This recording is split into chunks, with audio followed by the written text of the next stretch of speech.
Uh, Seventh inning stretch time. So everybody stand up and raise your arms all the way up. This is to wake me up. No. Shake the water off, shake the water off, shake the water off, shake the water off. I remember a few years ago reading a paper by Dr. John Freimuir, and he talked about this question of value and gave us this value equation that we're here discussing today.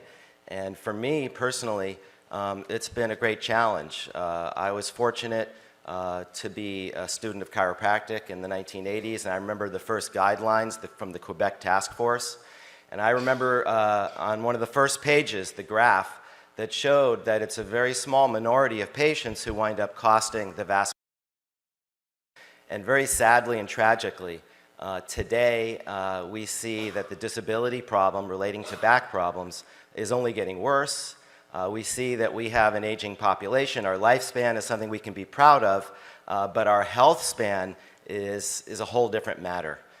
So to be on the panel with so many outstanding people from HSS and from Mass General is a real privilege for me. And I want to sort of drill in a little bit on a couple of different ideas. Number one, I want to take a practice-centered approach. I want to talk about the value that my patients expect at my office here in Los Angeles and what my goal is. My goal is to give people tangible hope and an achievable plan. It may sound very simple. It's taken many, many, many years to kind of collate all the evidence. And I see that a lot of things are changing.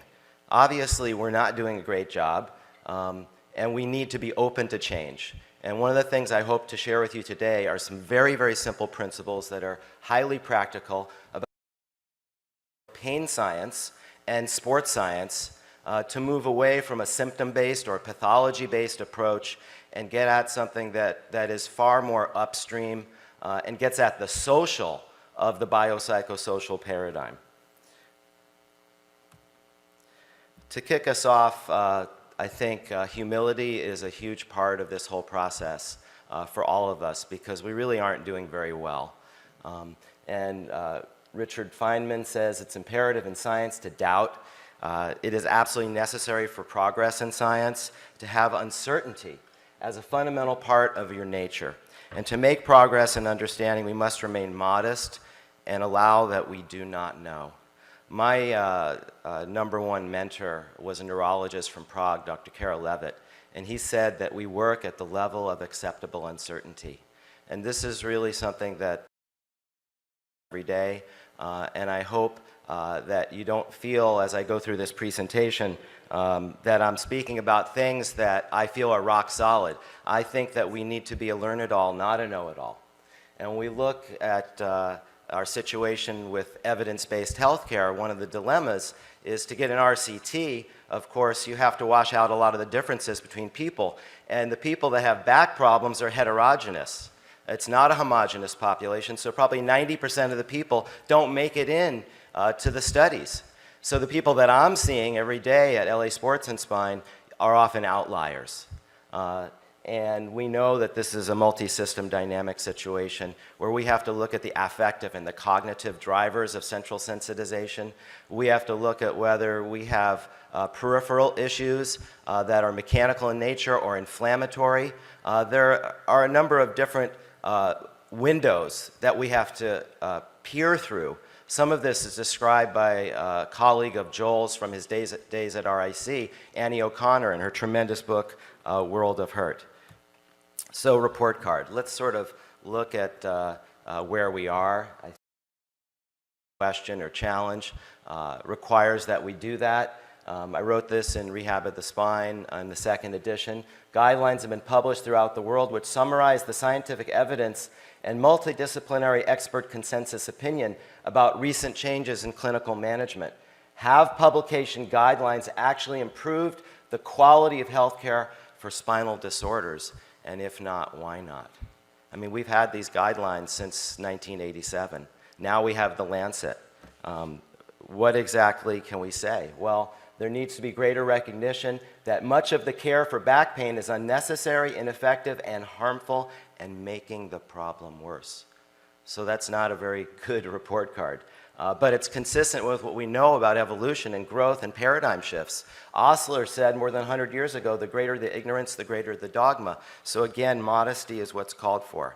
And the current gap between evidence and practice must be our challenge, and how to do it is what we're all here today discussing. We need to redirect funding away from the ineffective and harmful practices and treatments towards approaches that promote activity and function. And that's really a theme for me today, as well as throughout my career. How do we promote activity? How do we get to this? And it's an upstream problem. I thought it was a downstream problem. I thought I could give reactivation advice. I could reassure people empathetically and with compassion. But the societal factors at play are so huge. If we look back at the Agency for Healthcare Policy and Research guidelines, they said the main goal has shifted from relief of symptoms to treatment of activity intolerances related to symptoms. So this speaks to our de-emphasis about taking a palliative approach. Obviously, if we chase symptoms, we're going to miss out on what might be the source of the pain. Dr. Levitt said he treats the site of symptoms is lost, and more tragically so is their patient. We don't want to just focus on symptoms, nor do we want to just focus on the pathology. We want to get to the social drivers and look at something that the barriers and facilitators. Some of these things are workplace, some of them are family, some of them are economic. What we know as far as evidence now is our best practice, our only known effective intervention for secondary prevention, which is primary treatment, is exercise alone or combined with education. And we'll do a deep dive in just the next 20 or so minutes about what this really means. Not so much the exercise, but the education. I think the education is something where we've really missed the mark. We think it's something very simple. It's actually very nuanced. To get to the why behind the what requires motivational interviewing and therapeutic alliance, requires trust and relatedness, and finding out what people's goals are, N equals 1. So this is a major shift for us. The guidelines recommend self-management, physical and sometimes psychological support, complementary medicine as an adjunct. Obviously, the routine use of imaging is not recommended. And so you can read, obviously, all the guidelines. I don't need to go through all these things. Needless to say, things like electrical muscle stim is still in common practice in my field, in the chiropractic field, and physical therapy field. But the guideline message is that we should move away from that. Opioids should be discouraged. Injections and surgery have a very small role in a very discrete population that's not that hard to identify. Exercise is a gold standard, and we want a biopsychosocial framework. Low back pain should be better managed at the gatekeeper level, and we need to decide who those gatekeepers are, and that's a social question, something that we'll finish with in my talk. We want people to stay as active as possible, and that's where the reassurance and reactivation advice is not a simple matter. People in pain think we're being tell them to get on with their life. If we tell them not to worry, they think that we're saying the pain is in their head and it's not real. And how to give this advice is a very, very important thing that requires a high level of skill, and I doubt that any of us really have that skill at this time. I know a program from Lorimer Moseley in Australia where he teaches that skill. I don't know other programs that actually teach that skill. So the first choice of therapy should be non-pharmacological. So I'm going to go through a little 10-point summary of what we know as far as the state of our knowledge. And what we know makes us realize that we should be very skeptical about people making claims. There's widespread not only clinicians, but also by the public about what's appropriate care. And this influences us because just like a mother bringing their child in to see the pediatrician for an ear infection wants something done, and the pediatrician feels compelled to give an antibiotic even if they know it's not necessarily good or appropriate. We see the same thing in the spine field. People want certain things, expect certain things. We want them to be happy. How do we handle the value equation challenge in that situation? If we tell them what we know, evidence-based, well, first of all, we want to go n equals 1, so we want precision. So how do we balance these challenges? It's not an easy thing. But there's a deeply embedded culture of quick fixes. And there's a lot of things on the internet, and people are confused, and there's information overload. Do I need the traction device? Do I need a belt? Can't you just give me a pill? I want my back cracked. And of course, there's vested interests that are reinforcing the status quo. Much of our care is, unfortunately, ineffective, based on insufficient evidence, and often even harmful. If we look at just the labels we give people, I mean, I'm seeing people every day that have tons of labels. Spine, a degenerative spine, narrow spinal canal. Nobody's told people about the false positive rates. I want to reassure them. Nobody's told them that most of the disc bulges have a natural history of regression, and the size of the bulge changes over time. Maybe the bigger the bulge, the more likely the radar picks it up, and you get phagocytosis, and it gets absorbed or digested. Non-evidence-based practice is common. In both rich and poor settings, it's the same. We heard yesterday Scott Haldeman talk about new spine models in poor countries, but we know that in poor countries they have the problem of excessive bed rest still and medications. In rich countries, we have in Beverly Hills, where I'm located, we have people that want PRP and stem cells for their spine. So people are clamoring for these things. They want a solution. The most harmful misconception, I think this is a very difficult one to swallow, is that there's a specific and identified, once identified, leads to appropriate treatment and cure. We only wish that this was true, that there was a specific cause. Non-specific back pain is a label that none of us are happy with, but it's something where we have not actually succeeded in our scientific ventures to really put a huge dent in it. Alf Nachemson, representing one view, says, I've been studying back pain for 50 years of my life, and if anybody says they know where the pain is coming from, they're full of it. And then we have my good friend, Professor Stuart McGill, representing the opposite view. All back pain has a cause, and a thorough assessment will reveal a cause with only very rare exceptions. So where is the truth? Maybe this is in the art. We know that there's a dynamic systems theory approach that's required.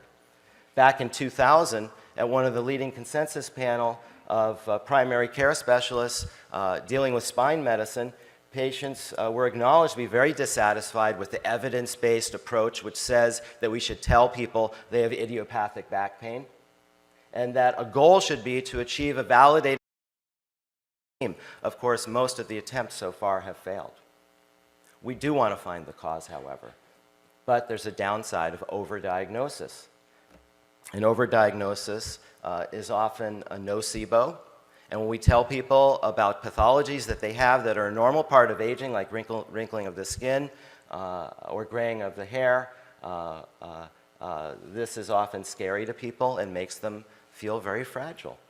So detecting abnormalities can actually cause more harm than good. Telling a shoulder patient they have impingement syndrome makes them feel like they need a decompression. And so the very labels that we give to people are not innocuous or benign. They're not only not helpful, they're often harmful. Fortunately, sinister diseases or causes are extremely rare, and a thorough history and examination can point us in the right direction. So we don't have to worry too much about these things. We do have to be aware of the red flags, follow our nose on this, but we don't have to image. We don't want to have a defensive practice leading to a medical cascade. A lot of people come in and they want to know what the timeline is, and this is a tricky one for us, because the timeline is that the natural history is towards recidivism. But we do want to reassure people, and we want to reactivate them, and oftentimes we need a more upstream strategy because we want to help them to not feel like they have a pathology. If they feel like a pathology, they're more likely to become one of the small group of the minority of people who become disabled by their back pain. Pain runs a natural history, but it is likely to recur. The question is, how activity limiting will it be? And a lot of that will depend upon our management style. And of course, finally, the public's belief about what quality care is does not match the evidence. So we need to help people. Today, we have a disability crisis. We are living longer, a lot longer than 100 years ago, let's say. But are we living better? As far as the spine, disability is going up, up, up, up, up. And low back pain is the #1 driver of disability. So this is a big problem. 54% increase since 1990. More than 1 billion people in the world today experience disability. We're finding in Africa that infectious diseases are on the way down. Infant mortality is reduced. And now the World Health Organization has made it their mission to focus on NCDs. So the non-communicable diseases are #1 on the hit list for WHO. And low #1 amongst those disability drivers. So why do we have more disability? Well, we can connect it to the inactivity crisis. 1 in 2 adults is not getting enough activity. So this is an upstream issue because most of the patients aren't going to comply with our exercise prescriptions. So the nudges have to be upstream. It has to be a social solution. Upstream factors are social determinants of health that are present long before a person seeks a healthcare provider. So once we know what the problem is, we can begin to frame how we're attacking this problem. A whole community approach to education will require partnership with influential agents of change. They need to have skin in the game, and this is a big issue because we have a medical industrial complex. We've looked from Catherine's presentation about how these costs compare not just with going to a pub or even NASA, but with our military industrial complex. And the cost for back pain comes out on top of that as well. So it is a Talib question. It is a skin in the game question. So I think part of the way we want to angle our vision is a which is very hard for us because people are coming to us for immediate change. But people, by the very virtue of the encounter with us, we often make them overprotective. We often give them advice to take it too easy, and they become even more underprepared and unprepared. And when I said I was going to take a pain science and a sports science approach and bring those together, these 2 points at the bottom about the reactive mindset are at the heart and soul of our science today. We know that the way to prevent injuries is to help people be better prepared. And if you make people too careful, if they become too concerned, they become deconditioned, and that's the last thing that we want. The fragilista mindset actually boomerangs against us. People become overprotective, they guard, they withdraw, they develop fear avoidance beliefs and behaviors, and they lose their relationship with the most meaningful activities of their life, and they become inactive and sedentary. Conversely, activate. We want to find out what the facilitators and barriers are of that process and then give them graded exposures to feared stimuli to debunk their belief that hurt equals harm. This is what we do every single day in my clinic, and this is something that has been really a mission for me throughout my career to learn how to increase the activity of people, because my other great mentor from Prague, Professor Vladimir Janda, one of the pioneers of rehabilitation medicine, he called out the sedentarism issue and said back in the 1960s that the world was reeling into inactivity and the costs were going to be very, very high. So when we look at the social milieu, very simply put, the fee-for-service system is broke. It drives people into making a diagnosis, into treating symptoms, rather than addressing the overprotective psychology and the underprotective mindset of people. Education is what we need. Education about why we don't need the imaging, why a palliative approach is not enough, and really how it is that we can reassure people, them feeling like we're belittling them or telling them the pain is in their head. The pain is real. An amputee's pain is real. It's 100% real. But now the pathways are being activated from non-noxious stimuli.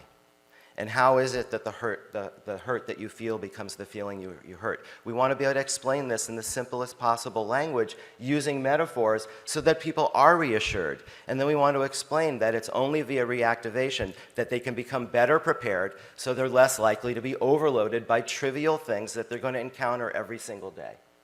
So back pain is not a simple problem. And we need to become more comfortable, as Feynman said in my first slide, with uncertainty. We need checklists to be able to help us stay on track. Obviously, complexity is there, and we can't help every single patient. But I love this quote from Chris Littlewood, a PT, PhD, a specialist in the shoulder, but it applies to us. I realize I know less than I thought I did. Challenging, but also liberating at the same time. And I'm increasingly turned off by people who talk with certainty about musculoskeletal and orthopedic pain presentations. I find that this is a very pertinent quote for me personally. I'm much more relaxed since I took the posture that I just don't know. I have some principles that I follow. I'm very comfortable being wrong. I take more of a detective mindset, like a Sherlock Holmes mindset. We're going to get there. This is called gamification. We're going to go through all the non-invasive, high-value, low-cost approaches that have minimal downside risk. It's a very Talib approach from Anti-Fragile or Black Swan or Skin in the Game.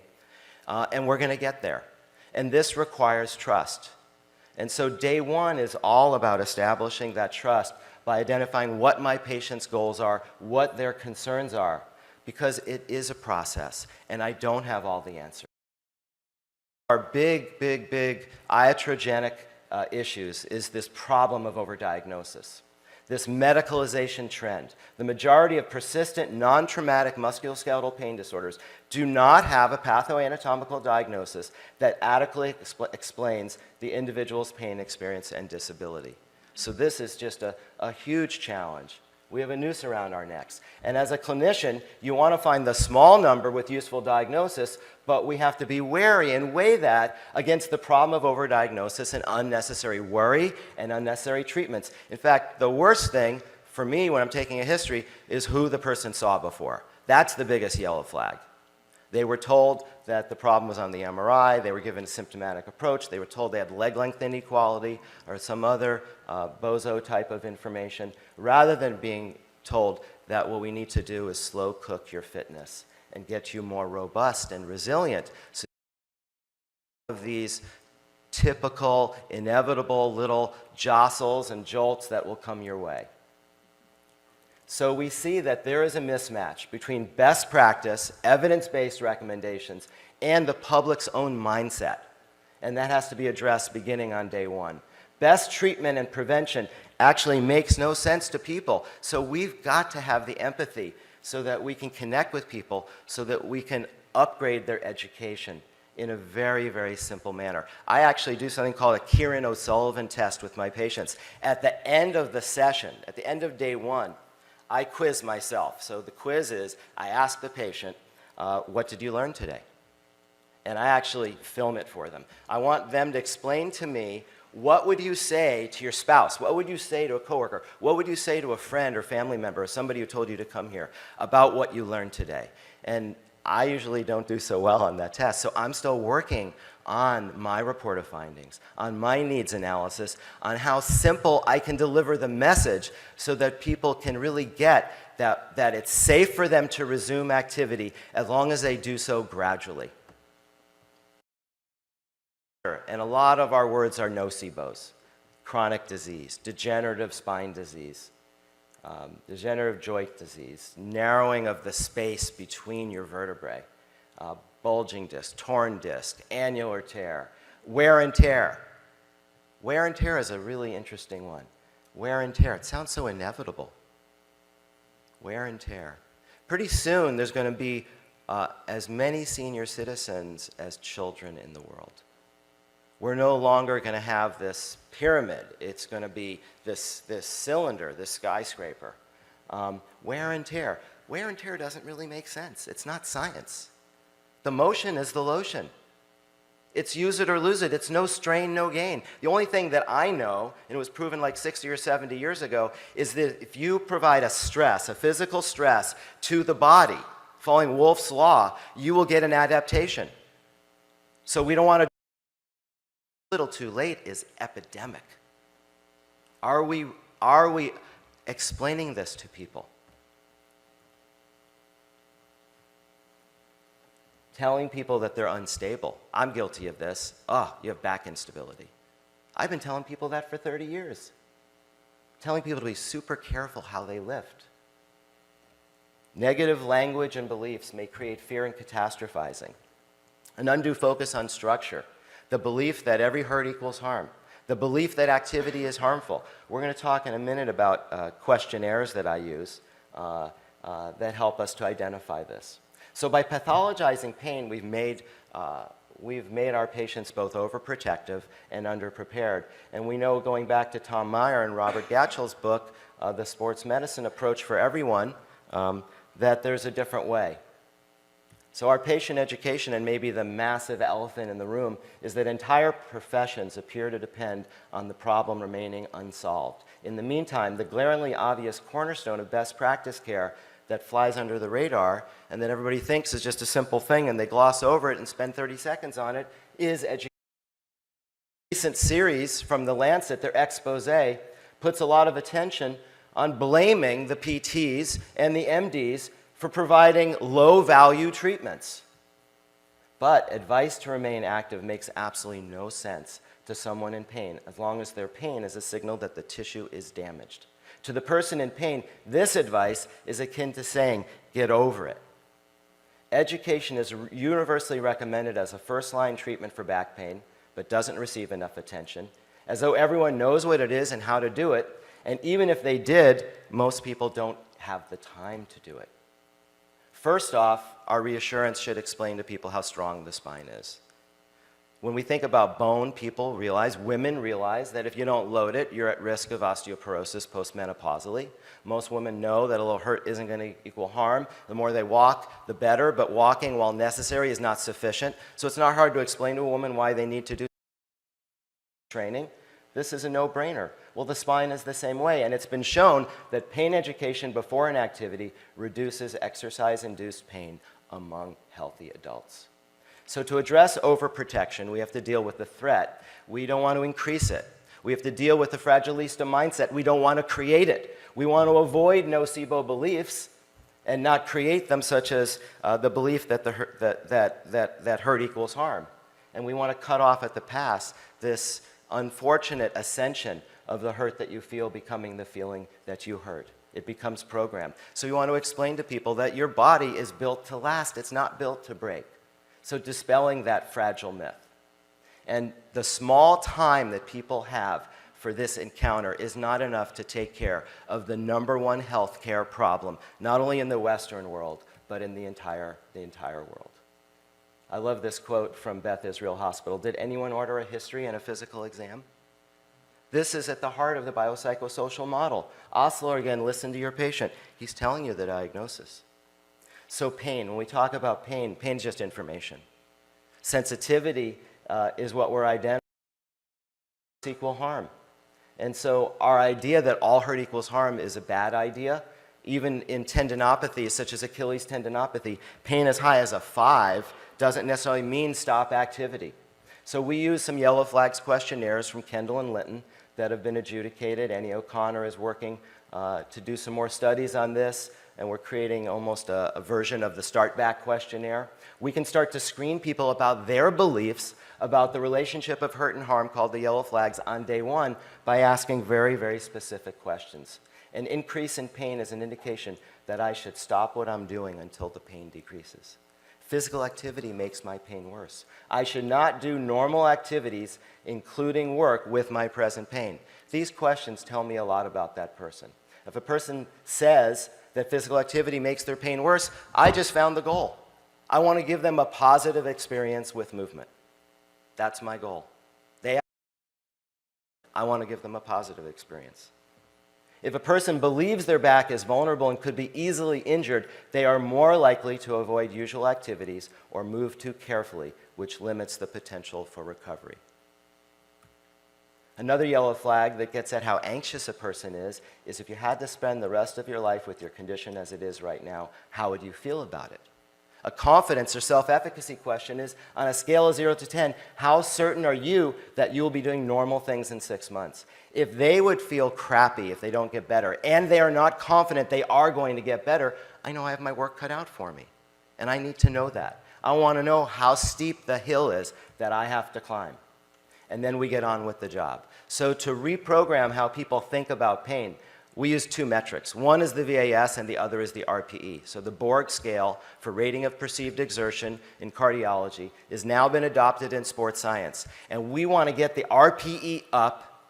And if we can get the RPE up without the pain going up, it's going to be a win for us. So I bring people through a needs assessment, which takes about 18 minutes in our clinic, where we look at how they activate their glutes and abs, how they do a basic warm-up and active, how they squat, how they lunge, how they hinge, how they push, how they pull, they carry, the basic fundamental movements. And when we're done, we ask them to rate what the RPE was. Obviously, if they were able to speak while they were doing the activities, it's below a 7. If their breathing never changed, it was below a 5. I want to get the heart rate up. I want them to be panting a little bit. And I might even have as a goal very, very soon in their programs to make it so they would have a hard time talking while they're doing the workout. We want to gradually increase the RPE of the activities, and if we can do that, we can improve their load tolerance. So as Tim Gabbett, who really deserves a Nobel Prize for his work on load management and injury prevention in sports, says, it's not the load that breaks you down, it's the load you're not prepared for. It's not the activity that breaks you down, it's the activity you're not prepared for. So my goal is to find the hardest thing people do well that's related and their capacity shortfall. I want to know what their demands are. We do a needs assessment. What do you need? And then I want to find out what they currently have. When I find a gap between what they have and what they need, I know what the gap is I have to bridge, and I do that with rehab. So this is the sports med approach. Michael Stewart over at Mayo is in charge of the Exos Clinic, the performance center that's being given to all the weekend warriors there. The thing that surprised us the most is the principles we used on elite athletes are applicable to everybody, regardless of age, gender, or sport. You know, a 90-year-old is at risk of going to a nursing home. Our goal is to maintain independent function. How do we do that? The squat, the unassisted squat, up and down from a chair without hand support. A 75-year-old is at risk for what? A fall. How do we train that? Single leg, not just balance. It's been shown that it's not the trip. We all trip. It's that they don't catch themselves. Why don't they catch themselves? Speed of firing of the posterior chain. And the speed of firing of the posterior chain in an elderly person when they fall needs to be faster at the Super Bowl last year in February. So we underload people. 50-year-olds who have chronic back pain, hip pain, knee pain, they've been managed away from load with sissy exercises in physical therapy, with no exercises in chiropractic or from their GP or ortho or physiatrist. We need to build robustness in order to give people a sustainable relationship with activity so that their health span matches their lifespan. The gap between health and lifespan is out of control. As we live longer, that gap is greater. Nobody wants to have poor quality of life. And we can give people sustainable athleticism. If someone has knee pain from working at a desk versus knee pain from being a professional athlete, we view the faulty squat pattern the same way. So here is Jill Cook's excellent work from Australia, another PT, PhD, and a tendinopathy expert, saying we assess what the required capacities are, we assess what the current capacities are, and we bridge the gap from our exam findings to what they need. This is called relatedness. This is how we build trust, is through this process, and it's in very small steps. People who are highly deconditioned, we can go up by maybe 20% a week. People who are weekend warriors, we want to go up about 10% a week. It should be slow cooked. And here you see from Tim Gabbett his revolutionary work. In the red is how either too little is an injury mechanism or too much. Sudden loading, where the acute 1 week load is above 1.5 to 1 over the average of each weekly load over the previous 6 weeks. Either chronic deconditioning or sudden spikes are risks, so too little or too much. So you see there the U curve. The sweet spot is in the middle. So just focus on the red line there. And this helps us now to titrate all the sports science data that the professional teams have to be able to identify the sweet spot for each person. For a lot of our patients, they're sedentary. Want to increase gradually. For the athlete, there's 3 risk zones. One is off-season to training camp. The other is training camp to the season. And finally, it's when they're hurt when they go back on the field. These are critical zones. So look at your weekend warriors. Monday through Friday, they're not doing enough. They're not training for the game. And then they get hurt on the weekends. So we need to slow cook and tell people the simple logic of the fact that we need to train for the game and train for life. Train for fall prevention. Train for frailty prevention. Train so normal wear and tear doesn't become debilitating and disabling. Tim DeFrancesco, a friend of mine who was the S&C coach for the Los Angeles Lakers, said, "I'm amazed at how many doctors and PTs are telling people who need gradual resistance training to stretch, rest, ice, take a pill, and immobilize instead." Please stop this. It promotes fragility. So if we look at the science, chronic running actually people with degenerative disc disease, with narrow spaces between their vertebrae, actually will fatten that space with compressive load. This is what we know about sports science. The body responds to the right dosage of stress, the right type of stress, like Joel said, right treatment at the right time for the right person. So we start low and we slow cook. We know that if wear and tear was reality, that distance runners would have more arthritis than sedentary people, but they don't. So let me recap. A major challenge will be to stop the use of harmful practices while ensuring access to effective and affordable health care for people with low back pain. Unfortunately, we've been doing the same thing and expecting a different result. And what is behind this epidemic? It's mostly social factors. Widespread misconceptions among both consumers and clinicians. Deeply embedded public, patient, and professional cultures that are resistant to this demedicalizing evidence. Vested interests, fragmented and outdated care, etc. So the two big in my presentation are, one, to identify the attitudes and beliefs that are part of people becoming overprotective, becoming too tight and tense and rigid and guarded. And secondly, their behaviors. And we want to identify if this person is underprepared for their goals. If it's a golfer and there's a lot of twisting torque, are they doing anti-rotation exercises? If it's a runner, are they doing a lot of single leg squats so they land better? It should be specific so it's relatable and we build trust. We're not ignoring the pathology or the pain. We want to validate a patient's thoughts for why they are in pain, i.e. their structure, but give them hope. I want to give people tangible hope and an achievable plan. McGill's Big 3 is an achievable plan. It helps people be better prepared. So we're providing both reassurance and decreasing their overprotection while we're providing reactivation advice and addressing their underprotective musculoskeletal complaint. We know in the acute stages, nociception is the driver, but chronically it's more of a central sensitization. And so we need to blend these two approaches.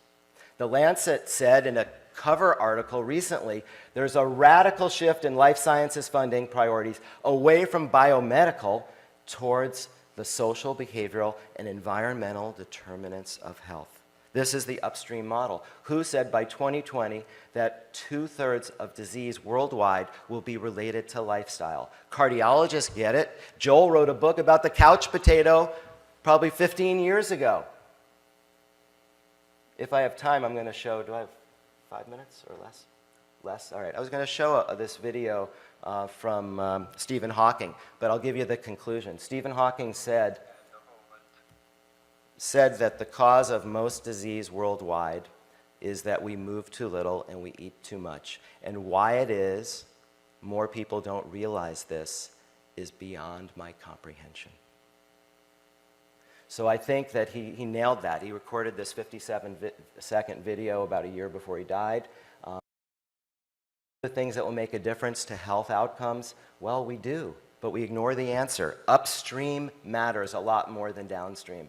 So as Ostalo in his editorial after The Lancet came out, and this is Chris in your journal, Spine, his recent editorial, he described the social factors and the community factors and what's required in a world in which complex organizational structures and vested interests are dominant. The challenge now is to transform this call for action into real change. So we have to de-implement. It's not about implementing evidence-based practice, it's about de-implementing non-evidence-based practice. So we have to match treatments to the right patients. We need an integrated approach. We need to figure out who's going to be frontline. The frontline professional has got to be identified. In 2011, a chiropractic study showed that DPTs or chiropractors may be best suited for this role, and there are now training programs for help them with this modern approach to dealing with this epidemic. And from a community-wide approach, we want to create the behavioral nudges to make incidental physical activity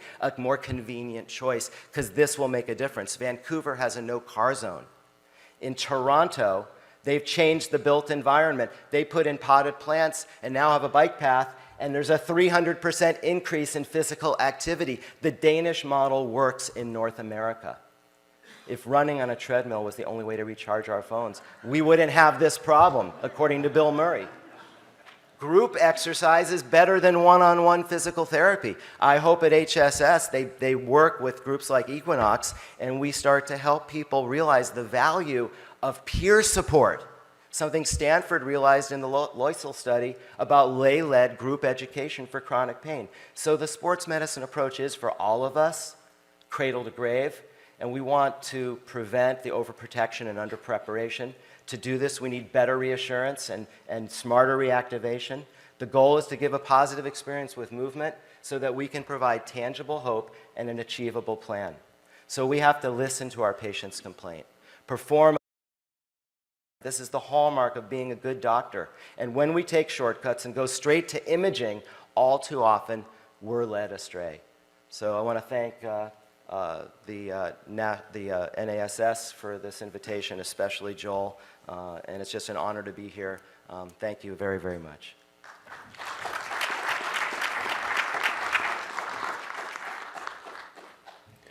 Okay, so one last